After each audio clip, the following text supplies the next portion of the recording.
Date है आज 26 अगस्त 2021। ये सब टॉपिक कवर करेंगे इस क्लास में। उसके बाद क्वेश्चन करेंगे जो कुछ करंट अफेयर और स्टैटिक पोर्शन पे बेस्ड होंगे।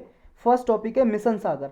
देखो, मिशन सागर 2020 में लॉन्च किया था। ये एक मिशन है जो हमारे इंडियन ओशियन के आसपास की जो कंट्री है ना, ये इंडियन ओशन है, इसके आसपास की जो कंट्री है इनकी सहायता करने के लिए इंडियन गवर्नमेंट ने ये मिशन सागर लॉन्च किया था कि कोविड-19 की वजह से सबकी इमरजेंसी सिचुएशन अराइज हो गई है सब कंट्रीज़ में और सबको ज़रूरत है, तो इंडियन नेवी ने सबको सहायता पहुंचाई है इस मिशन सागर के जरिए। तो अभी न्यूज में इसलिए आया है, इसका फोर्थ फेज चलाया गया है जिसके जरिए इंडियन नेवी का एक जहाज है, पानी का जहाज सिप, जिसका नाम है आईएनएस अरावत। ये इंडोनेशिया की कैपिटल है जकार्ता, वहाँ पे एक पोर्ट है बंदरगाह, ये तंजुंग प्रियोक पोर्ट। ये आपको याद रखना है क्योंकि यूपीएससी मैच द फॉलोइंग वाले 2-3 क्वेश्चन पूछ लेता है कभी कभी और सिर्फ नाम दे देगा, पूछ लेगा ये कहाँ पे है। तो तंजुंग प्रियोक पोर्ट जकार्ता में इंडोनेशिया की कैपिटल है। 24 अगस्त 2021 को ये 10 लिक्विड मेडिकल ऑक्सीजन कंटेनर लेके गया। ये सिलेंडर होते हैं ऑक्सीजन के, तो वहाँ पे इंडोनेशिया में ऑक्सीजन की कमी चल रही है कोविड-19 की वजह से, तो इंडोनेशिया की सहायता करने के लिए ये शिप गया आईएनएस अरावत। ये है आईएनएस अरावत। ये 10 कंटेनर लेके गया है किसके, ऑक्सीजन सिलेंडर के। तो ये जब भी मान लो मिशन सागर है जो ये आईएनएस अरावत पहुंचेगा यहाँ पे, डिलीवरी करेगा, मेडिकल सप्लाईज भी देगा मान लो, और जो मेडिसिन वगैरह दवाई वगैरह ज़रूरत है वो भी पहुंचाता है ये मिशन सागर के अंतर्गत। और ये act east policy of India है, इसको प्रमोट करता है, स्ट्रेंथन करता है। देखो जो मिशन सागर है ना, मिशन सागर वो एक तरह से जो हमारी एक्ट ईस्ट पॉलिसी चलाई गई है इंडिया ने। एक्ट ईस्ट पॉलिसी क्या है, जो इंडिया का नॉर्थ ईस्ट वाला रीजन है ना, ये नॉर्थ ईस्ट वाला रीजन है, इसको डेवलप करना है ये साउथ ईस्ट एशियन कंट्रीज़ के साथ मिलके। तो इनसे कनेक्टिविटी करनी है, यहाँ पे ट्रेड रहे, व्यापार चलता रहे, यहाँ पे डेवलपमेंट हो, कनेक्टिविटी हो। तो इससे कनेक्टिविटी करके अपने इस वाले एरिया को, नॉर्थ ईस्ट एरिया को डेवलप करना है। तो ये है एक्ट ईस्ट पॉलिसी। तो ये एक तरह से जब इंडिया ये आसपास की कंट्री का फ़ायदा करेगा, बेनिफिट पहुंचाएगा, सहायता करेगा, तो हमारे इस वाले रीजन में फ़ायदा होगा। यहाँ से कनेक्टिविटी, मान लो हमें कनेक्टिविटी बनानी है म्यांमार से, थाईलैंड से, तो हम आसानी से बना सकते हैं और इस रीजन को डेवलप कर सकते हैं। तो एक्ट ईस्ट पॉलिसी को भी डेवलप करेगा ये। और जो मिशन सागर है देखो 2020 में चलाया गया था, मई 2020 में इसको लॉन्च किया था, इसका फर्स्ट फेज मिशन सागर फर्स्ट। उसके बाद ये मिशन सागर सेकंड फेज इसका लॉन्च किया नवंबर 2020 में, और दिसंबर 2020 में लॉन्च किया मिशन सागर थर्ड, और ये फोर्थ फेज लॉन्च किया है जो चल रहा है। तो यही था इसके बारे में। नेक्स्ट है ई संजीवनी इनिशिएटिव। देखो एक पोर्टल है ये, पोर्टल, और पोर्टल आप सबको पता है क्या होता है, इंटरनेट पे जो साइट है, साइट पे एक पोर्टल बना देते हैं, उस पर आप क्लिक करोगे मान लो, तो उस पर कोई फैसिलिटी प्रोवाइड करती है गवर्नमेंट। और इसमें क्या फैसिलिटी प्रोवाइड कर रहे हैं ई संजीवनी इनिशिएटिव में, जैसे ministry of health and family welfare है, इसका ये इनिशिएटिव है जिसे बोलते हैं नेशनल टेलीमेडिसिन सर्विसेज ई संजीवनी। तो इसने अब तक 10 मिलियन पीपल को, 10 मिलियन, 1 मिलियन में 10 लाख होता है, यानी कि 1 करोड़ से ज़्यादा लोगों को टेली कंसल्टेशन पहुंचाई है इंडिया में। टेली कंसल्टेशन का मतलब ये है, आप इंटरनेट पे साइट खोलोगे, ये ई संजीवनी डालोगे, मान लो गूगल पे ई संजीवनी लिखा आपने, तो इसका पोर्टल खुल जाएगा। वहाँ पे जो कोई आदमी पेशेंट है, बीमार है, बीमार आदमी है, पेशेंट है, वो डॉक्टर से फ्री ऑफ कॉस्ट, सरकारी डॉक्टर से कंसल्टेशन कर सकता है, यानी कि उससे विचार विमर्श कर सकता है कि मुझे ये बीमारी है, मुझे कौन सी दवाई लेनी चाहिए, मुझे डॉक्टर के पास जाना चाहिए, नहीं जाना चाहिए, ये सब कुछ कंसल्ट करना होता है इसमें। तो फ्री ऑफ कॉस्ट ये 1 करोड़ से ज़्यादा लोगों को पहुंचाया है फ़ायदा। कोविड-19 के टाइम में आप सबको पता है डॉक्टर के पास जाना दुर्लभ सा हो गया है। तो ये पोर्टल पेशेंट, डॉक्टर और स्पेशलिस्ट पूरी कंट्री में इन सबको कनेक्टिविटी पहुंचाने के लिए किया है, और पिछले 10 महीने में 1000 करोड़ से ज़्यादा ग्रोथ देखने को मिली है इस पोर्टल में। मतलब लोग पर डे इसमें 75,000 जो पेशेंट्स है, बीमार आदमी है, वो सर्व किए जा रहे हैं, उनको कंसल्ट किया जा रहा है डॉक्टरों के द्वारा। तो ये ई संजीवनी कब स्टार्ट किया गया था, 2019 में स्टार्ट किया गया था। ये ऑनलाइन इंडिया में first ever online OPD out patient service है, कंसल्टेशन सर्विस, जिसमें गवर्नमेंट ऑफ इंडिया ऑफर करती है सिटीजन को, भारत के नागरिकों को। Ministry of health and family welfare इस पोर्टल को चलाती है। ये नेशनल टेली कंसल्टेशन सर्विस भी बोल सकते हैं इसको, जो हेल्थ केयर सर्विस प्रोवाइड करता है पेशेंट्स को, हमारे इंडिया में पेशेंट जो भी बीमार आदमी है। ये पोर्टल जो सिस्टम है डेवलप किसने किया है, ई संजीवनी चला, तो इम्प्लीमेंट कौन कर रहा है, ministry of health and family welfare. और बनाया किसने था ये पोर्टल, डेवलप किसने किया था, सीडेक ने, centre for development of advance computing, इसने डेवलप किया था मोहाली में। और ये सेफ टेली कंसल्टेशन सर्विस पहुंचाता है डॉक्टर और पेशेंट के बीच में ऑनलाइन मोड पे इंटरनेट के जरिए। नेक्स्ट टॉपिक है INS चिल्का। देखो ये ट्रेनिंग एस्टेब्लिशमेंट है, मतलब कि यहाँ पे ट्रेनिंग दी जाती है, ट्रेनिंग सेंटर है। किसको ट्रेनिंग दी जाती है? इंडियन नेवी के जो जवान होते हैं, सोल्जर, उनको ट्रेन किया जाता है। 6600 से ज़्यादा इसमें रिक्रूटमेंट किया गया, एनुअली किया जाता है। और सोल्जर्स को, सेलर्स जो होते हैं, सेलर्स का मतलब जो नेवी होती है ना, इंडियन नेवी कहाँ पे? पानी में काम करती है, पानी में सुरक्षा देती है, सुरक्षा प्रोवाइड करती है, सिक्योरिटी। जैसे यहाँ आसपास इंडियन नेवी तैनात रहती है, तो यहाँ पे सेलर्स जो होते हैं यानी कि पानी पे जो सुरक्षा पहुंचा सकते हैं, ऐसे 6600 से ज़्यादा सोल्जर्स को इसमें ट्रेनिंग दी गई है INS चिल्का ट्रेनिंग सेंटर में। तो ये ओनली एब इनिशियो स्टार्टिंग में स्टार्ट किया गया था, ये पहला ऐसा ट्रेनिंग सेंटर था अपनी तरह का जो इंडिया में स्टार्ट किया गया था ट्रेनिंग देने के लिए। तो ये है भाई साहब ये INS चिल्का। और ये INS चिल्का 1980 में स्टार्ट किया गया था, कमीशन किया गया था। ये उड़ीसा में लोकेटेड है। कहाँ पे? चिल्का लेक है ना, जो चिल्का झील, उसके आसपास है। ये है अपना हिंदुस्तान, और आप सबको पता है ये हिंदुस्तान है। और यहाँ पे देखो, यहाँ पे उड़ीसा है, और उड़ीसा के पास यहाँ पे चिल्का लेक है। चिल्का लेक के पास है ये INS चिल्का ट्रेनिंग सेंटर। तो यहाँ पे ट्रेनिंग प्रोवाइड की जाती है, बस आपको ये याद रखना है INS चिल्का है क्या। नेक्स्ट है ग्लोबल मैन्युफैक्चरिंग रिस्क इंडेक्स। अभी ये इंडेक्स जारी किया है जिसमें इंडिया ने US को रिप्लेस कर दिया है, यानी कि इंडिया इसमें सेकंड प्लेस पे आ गया और US आ गया, अमेरिका थर्ड प्लेस पे। पहले US सेकंड पे था और इंडिया थर्ड पे था। ये 2021 की अभी इंडेक्स जारी की है। इसमें लास्ट ईयर US सेकंड पे था और इंडिया थर्ड पे था, लेकिन अब इंडिया सेकंड पे और US थर्ड पे। तो ग्लोबल मैन्युफैक्चरिंग रिस्क इंडेक्स है क्या? देखो इसमें 47 कंट्रीज की रैंकिंग निकाली जाती है। जो कुछ कंट्री यूरोप में से, यूरोप जो कॉन्टिनेंट है अपना, ये वाला पार्ट, और कुछ कंट्री अमेरिका है, अमेरिका से कंट्री हैं, ये नॉर्थ अमेरिका और साउथ अमेरिका ये, और कुछ कंट्री ये एशिया पैसिफिक रीजन की है। एशिया पैसिफिक रीजन कहाँ पे है? ये वाला रीजन है भाई साहब, यही एशिया पैसिफिक, ये वाला एशिया पैसिफिक रीजन। इसमें से इस रीजन की रैंकिंग दी जाती है। तो इस रैंकिंग में रिपोर्ट किसके आधार पे की जाती है? 4 पैरामीटर हैं जिसके आधार पे रैंकिंग की जाती है, निकाली जाती है। कौन कौन से क्राइटेरिया देखे जाते हैं?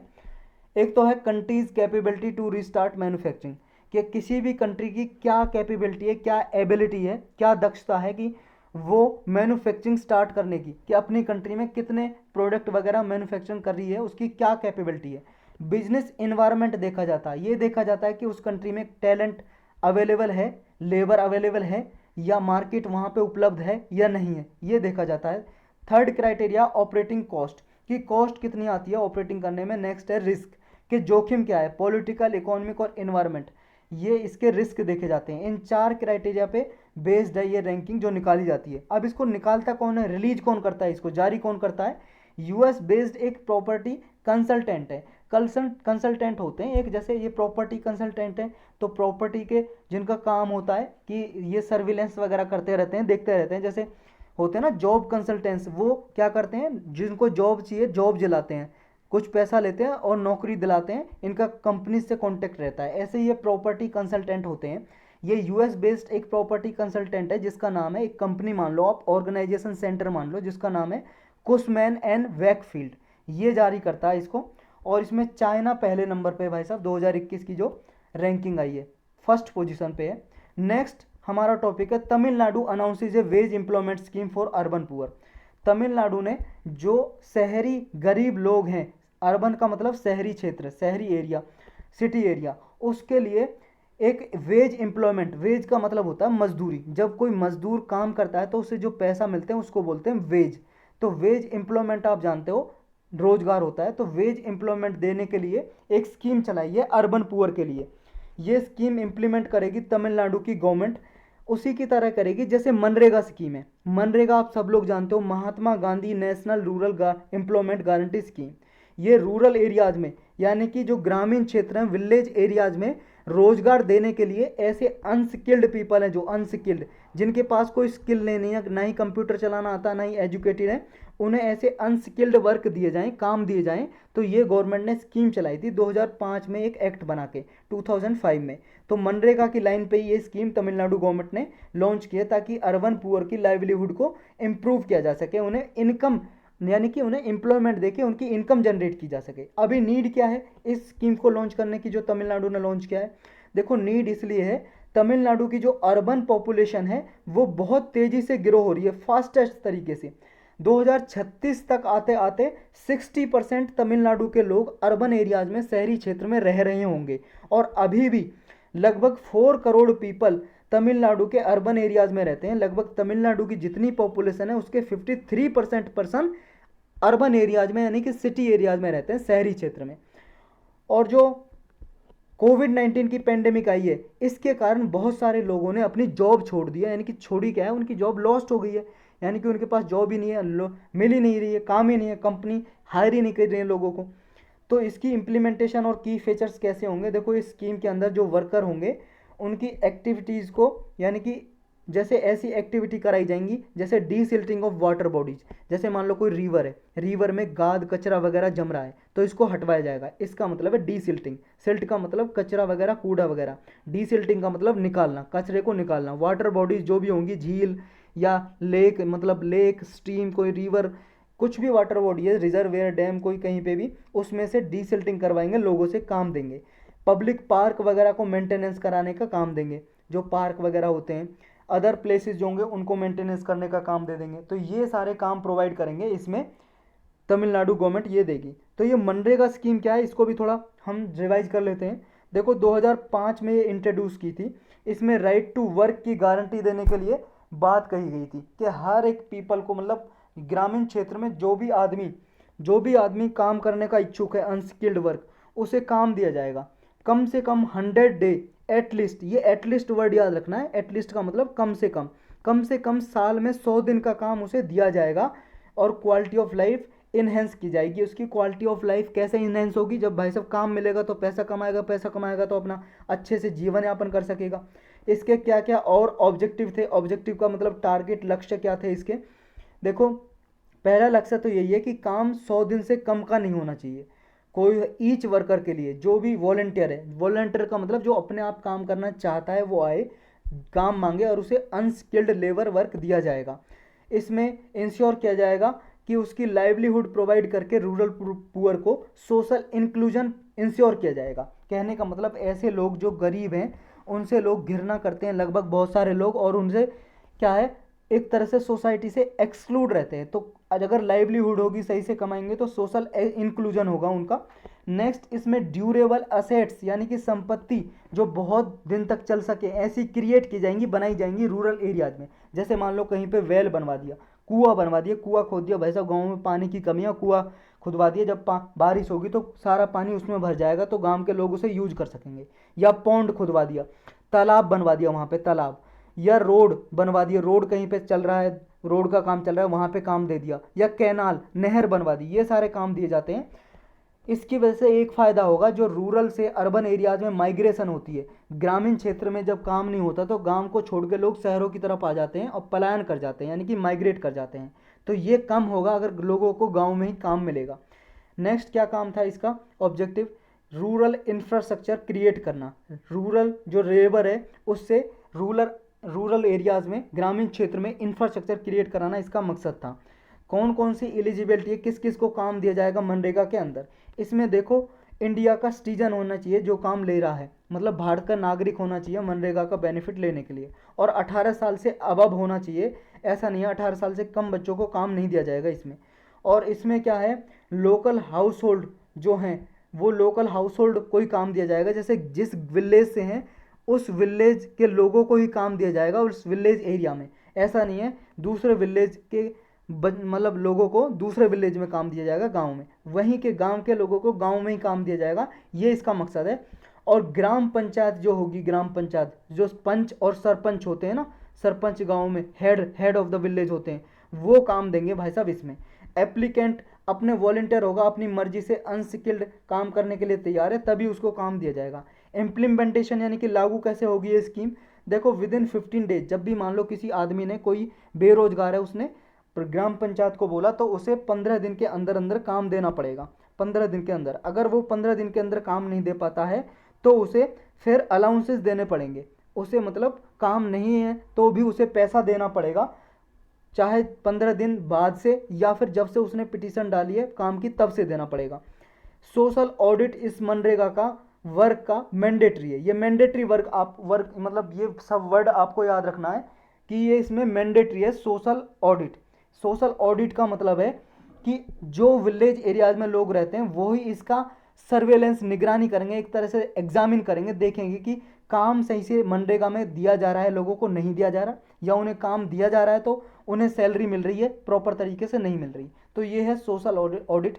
जब गांव के मतलब पीपल खुद ऑडिट करें, खुद एग्जामिन करें कि काम सही से गवर्नमेंट का हो रहा है या नहीं हो रहा।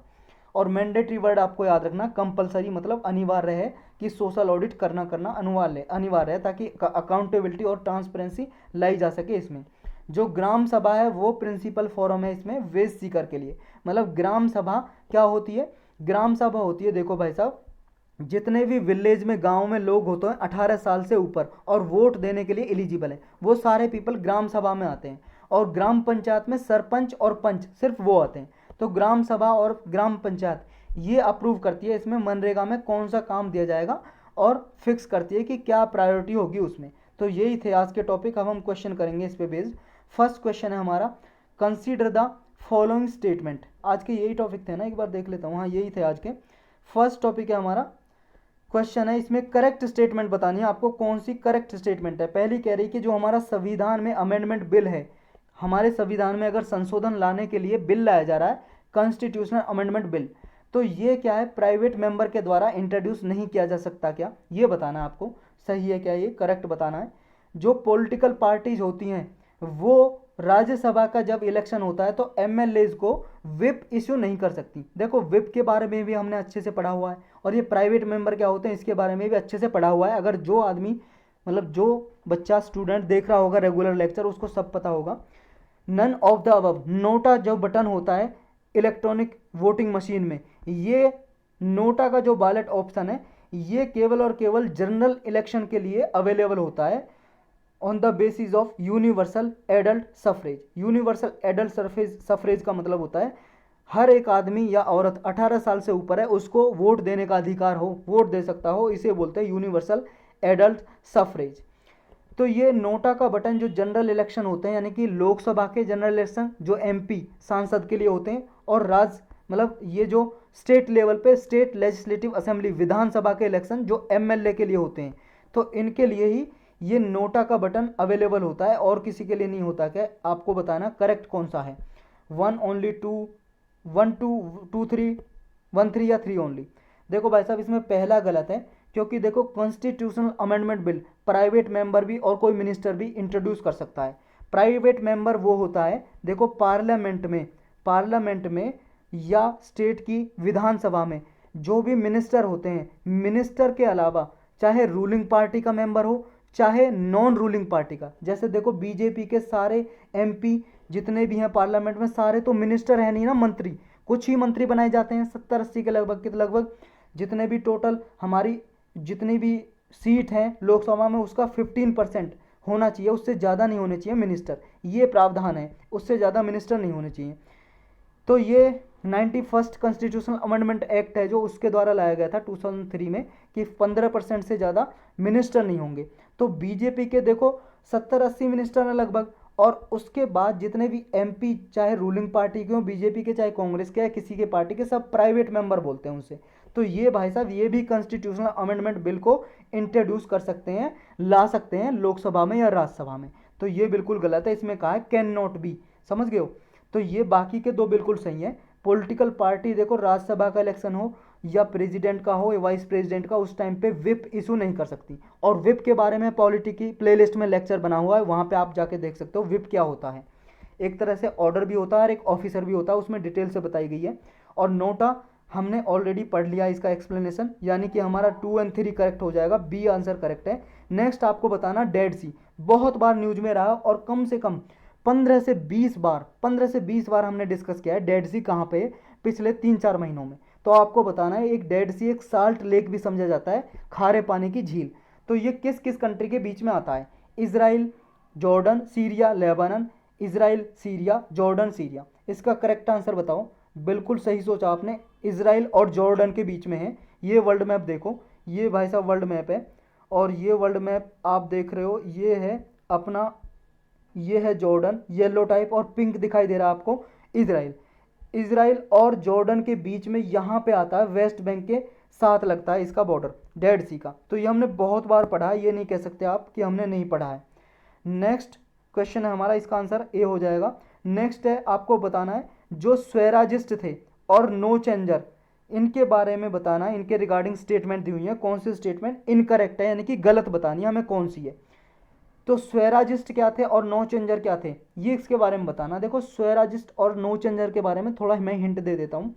देखो जब 1922 में 12 फरवरी 1922 में जो non cooperation movement Gandhi ji ने जब बंद कर दिया था, तो उसके बाद कुछ लोग ऐसे थे जैसे CR दास हो गया और मोतीलाल नेहरू हो गए, इन्होंने पार्टी बनानी चाहिए स्वैराजिस्ट पार्टी, तो इन्होंने बना ली और इन्होंने इलेक्शन लड़ना शुरू कर दिया।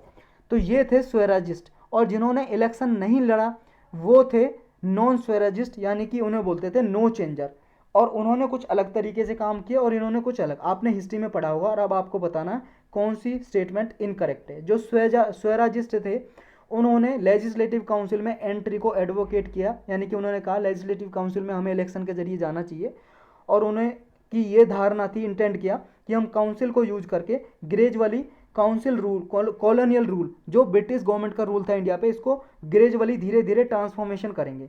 नेक्स्ट है सी राजगोपालचारी, वल्लभ भाई पटेल, राजेंद्र प्रदास, ये some are were some of the Swarajist, ये स्वैराजिस्ट थे क्या कुछ लोग, आपको बताना गलत कौन सा है। देखो 1 2 दोनों इनकरेक्ट हैं, या दोनों में से कोई सा नहीं है, दोनों सही हैं।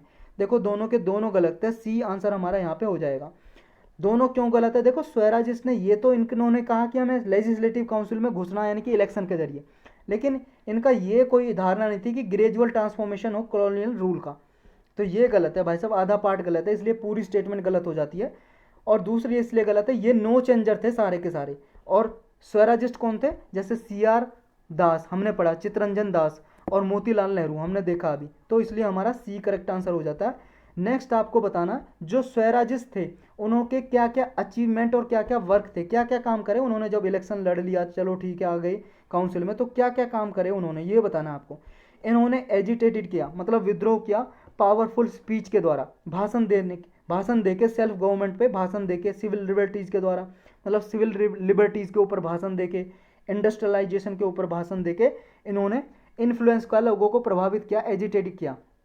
जो पब्लिक सेक्रेटरी बिल आया था 1928 में, इसको डिफीट करवा दिया, पास होने नहीं दिया काउंसिल में स्वैराजिस्ट ने, क्योंकि ये भी इलेक्शन जीत के चले गए थे ना काउंसिल में, जो लेजिस्लेटिव काउंसिल बनी हुई थी अंग्रेजों के द्वारा बनाई गई थी। तो इसने एक तरह से जो भी फॉरेनर थे इनको डिपोर्ट करना था पब्लिक सेफ्टी बिल के द्वारा पास करके, ये गवर्नमेंट को एम्पावर करता कि अनडिजायरेबल और सबवर्सिव जो फॉरेनर है, विदेशी लोग हैं, उनको डिपोर्ट किया जाए, उनके देश में ही इंडिया से भेजा जाए वापस। तो इसको लेकिन डिफीट कर दिया, इस बिल को पास नहीं होने दिया स्वैराजिस्ट ने।